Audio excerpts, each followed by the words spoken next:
পৃথিবীর বাদশা হতে চাননি। সেই দিন আমার নবীর নূর বলেছিলেন, আল্লাহ পৃথিবীর বুকে আমি একদিন নবী হয়ে যাব। আমার যারা উম্মত হবে শুধু মালদা জেলায় নয়, শুধু উত্তর দিনাজপুরে নয়, শুধু শিলিগুড়িতে নয়, শুধু কুচবিহারে নয়, শুধু ভারতে নয়, পাকিস্তানে নয়, আমেরিকায় নয়, আফ্রিকায় নয়, থাইল্যান্ডে নয়, সৌদি আরবে নয়, মক্কা মদিনায় নয়, গোটা পৃথিবীর মানুষ আমি নবীর কলমা পড়ে মুসলমান হবে। এই আল্লাহ পারওয়ারদিগার, সেই দিন আমার গুনাহগার উম্মতেরা দুনিয়ার বুকে শুধু গুনাহ করবে। আমি নবী চাই ওই জামানায় আমি যাব, কখন দুনিয়ায় পাঠাবেন তখন আমার যারা উম্মত হবে, আমি নূর আকারে আছি, আমার টেনশন হয় আমি সেই গুনাহগার উম্মতের মাগফিরাত চাই। সুবহানাল্লাহ সুবহানাল্লাহ। এ মুসলমান, আজকে সেই নবীর উম্মত মাইন্ডে কিছু নাই। নবীর উম্মত মসজিদ চলে যাচ্ছে, মাদ্রাসা চলে যাচ্ছে, আপনার সরকার কবরস্থান নিয়ে নিচ্ছে, তবুও আমরা চিন্তার মধ্যে নেই। আমাদের 5 টাইম, আমরা 3 টাইম খেতে পেলেই হলো, আর কোন রকম আমরা দুনিয়ায় বেঁচে থাকলেই হলো। কিন্তু আমার নবী আমাকে আপনাকে নিয়ে চিন্তা করছেন সেই সময়, যেই সময় আপনার কোনো অস্তিত্ব ছিল না। জোরে বলেন, আপনার আমার কোনো অস্তিত্ব ছিল না। সেই দিন আমাকে আপনাকে নিয়ে চিন্তার মধ্যে আছেন, নবীর নূর নূর আকারে আছেন। তখন বেরাদার সেই নবীকে ভালোবাসতে হবে। এবার আল্লাহ পাক আমার নবীর নূরখানাকে 4 ভাগ করলেন বাবা। 1 ভাগ দিয়ে আমার আল্লাহ আরশ তৈরি করলেন, 1 ভাগ দিয়ে লৌহে মাহফুজ তৈরি করলেন, আর 1 ভাগ দিয়ে লেখার জন্য কলম তৈরি করলেন, আর 4র্থ ভাগ দিয়ে আমার আল্লাহ গোটা বিশ্ব জগৎকে সৃষ্টি করলেন। জোরে বলেন, নবীর নূর দিয়ে আমার আল্লাহ গোটা বিশ্বকে সৃষ্টি করলেন। বেরাদার, সৃষ্টি করার পরে কাতাবা ইসমুহু আলাল আরশ, আমার নবীর নামখানা আমার আল্লাহ আরশের ওই বাবা দরওয়াজায় লিখে দিলেন। এই জন্য লিখলেন, এই যেন আরশের ফেরেশতারা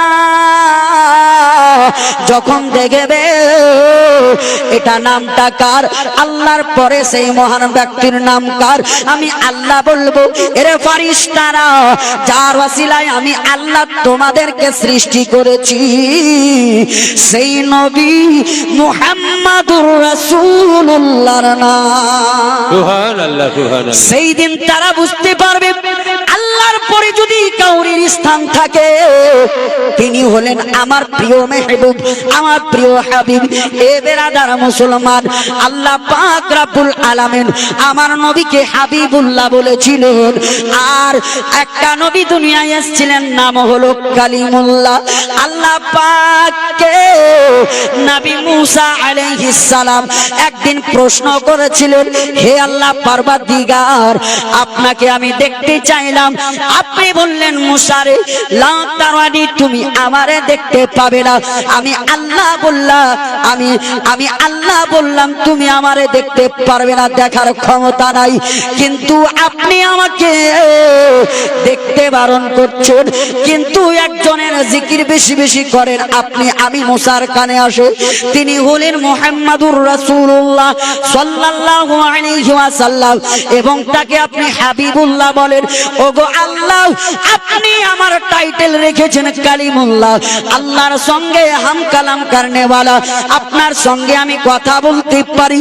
আর হাবিবুল্লাহ তার মানে কি আমি বুঝতে চাই, আমি একটু শুনতে চাই। সেই দিন আমার আল্লাহ বলেছিলেন, মুসা শোনো রে শোনো, হাবিবুল্লাহ নামে মানের অর্থ হলো এটা, হাবিবুল্লাহ হলেন তিনি, তুমি মুসা দুনিয়ার বুকে আমি আল্লাহকে দেখতে চেয়েছো, আমি আল্লাহ বলেছিলাম দেখতে পাবে না, কিন্তু আমার হাবিবুল্লাহ হলেন তিনি, যিনি শুয়ে আছেন উম্মে হানির ঘরে, আর আমি আল্লাহ ডেকে নিলাম আমার আরশের উপরে। ইনি হলেন হাবিবুল্লাহ। তুমি কালিমুল্লাহ, তুমি দুনিয়ার বুকে থেকে আমি আল্লাহকে দেখতে চাইছো। এবার তুর পাহাড়ে যখন চাপতে গেলে আমি আল্লাহ বললাম, মুসা জুতাটা খুলে পাহাড়ের ওপর চাপো। কেন? আমার ওই পাহাড়ের উপরে আমি আল্লাহর নূরের তাজাল্লি পড়বে, আমি আল্লাহর নূরের আলোটা পড়বে। এই জন্য তুমি জুতা নিয়ে চাপতে পাবে না ওই পাহাড়ে। কিন্তু মুসা রে, আমার হাবিবুল্লাহ তিনি দুনিয়ার কোন তুর পাহাড়ে নয়, মক্কা মদিনার অলিতে গলিতে নয়।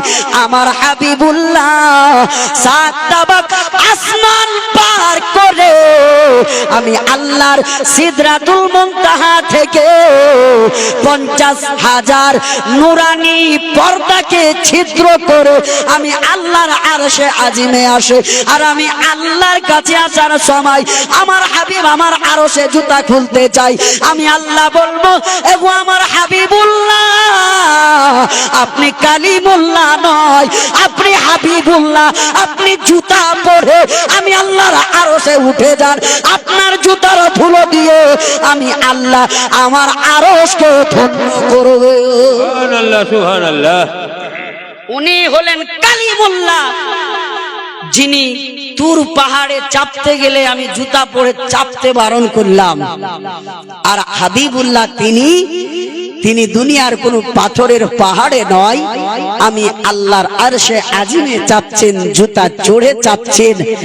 আর তুমি তো মুসা সামান্য আমার একটা নূরের তাজাল্লি দেখে তুমি বেহুশ হয়ে পড়ে গেলে, কিন্তু আমার হাবিব আমার নূরের তাজাল্লি দেখে নয়, আমি আল্লাহর সামনে আমার কুদরতি ফেস টু ফেস সাক্ষাৎ হয়েছে। জুড়ে বলে সুবহানাল্লাহ, সুবহানাল্লাহ। ওই নবীর উম্মত আমরা। তাহলে আজকে আমরা সেই নবীর উম্মত হয়ে ধন্য কিনা? খুশি না নারাজ? খুশি। আজকে সেই নবীর শান মান আজকে আমাদের কাছে এক চুল পরিমাণ নেই। গুস্তাখে রাসূল মুখে যা আসে বলে দেয়, আমরা তাদের বিরুদ্ধে কিছুই করতে পারি না। আর একজন মুসলমান যদি কোনো হিন্দু ধর্মকে টার্গেট করে কিছু একটা মেসেজ শুধু মোবাইলের দ্বারা আপনার শেয়ার করে দেয়, সেটাই দেখে গোটা বিশ্বের কাফির এমন ভাবে হুঙ্কার দেয় যে মুসলমান আপনার জিন্দা একটা লাশ হয়ে থাকে, তাকে জেলখানায় বন্দী করে দেওয়া হয়। এই সবের কারণটা কি বাবা? এই সবের কারণ একটাই, আমাদের ঈমান আজকে দুর্বল হয়ে গেছে। জুড়ে বলেন কথা ঠিক না বেঠিক? ঠিক। ঈমান দুর্বল হয়ে গেছে।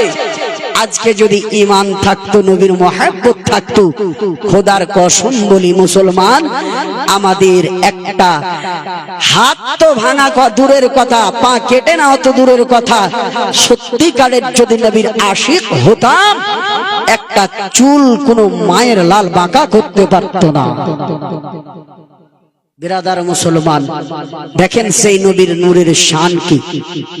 আল্লাহ বললেন, হাবিব আপনার নূরকে তৈরি করলাম, এবার আপনার নূরের সাদকাতে আমি কমবেশ 1,00,000 কিংবা 2,24,000 নবীর নূরকে তৈরি করেছি।